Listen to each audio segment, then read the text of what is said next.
আমি কল্পনা প্রতিদিনের মতো চলে এসেছি। দেখো আরেকটি ব্লগ নিয়ে আজকে কি রান্না করছি দেখো।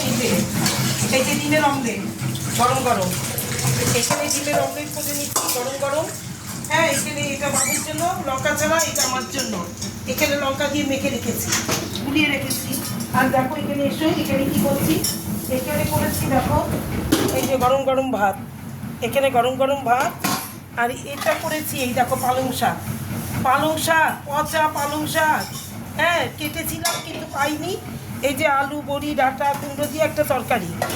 আর এখানে করেছি বিকেলের জন্য অল্প একটু মাংস ছিল, সেই মাংস আলু দিয়ে কষিয়ে করে রেখেছি, এই যে বিকেলের জন্য রুটি দিয়ে খাওয়াচ্ছি। আর এখানে কালকে টমেটো সেদ্ধ আছে রাতে, আর এখানে লেবু কেটে রেখেছি।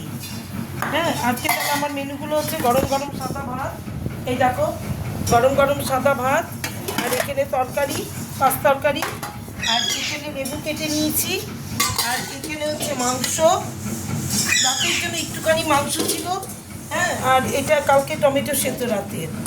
আর তোমার এখানে হচ্ছে ডিমের অমলেট করছি, এই দিয়েই খাবো আজকে দুপুরবেলা। এই তরকারি পাঁচ তরকারি আর আর এই ডিমের অমলেট, পাঁচ তরকারি ডিমের অমলেট দিয়ে দুপুরে খাবো। আর রাত্রিবেলা খাবো ইসে দিয়ে, ওই মাছ দিয়ে খাবো রাত্রে। কালকে জগদ্ধাত্রী পুজো, কালকে আর মাছ টাছ চলবে না। বাবু পাড়ায় পুজো করে, বাবু বলেছে না আর মাছ টাছ খাবে না। কোনোবারই আমরা খাই না মাছটা, ওই নিরামিষটা। আমরা দুপুরে বলেছি পুজো দিয়ে এসে যে রুটি করে যাবো, রুটি খাবি, পুজো দিতে দিতে বিকেল 5টা হয়ে যায়, রুটি খাবি, রাত্রে গরম গরম সেদ্ধ ভাত খাবো কালকে। তাহলে আজকে আমার মেনুগুলো এই। শুভ দুপুর, সবাই ভালো থেকো সুস্থ থেকো। তাহলে এখনকার মতো টাটা।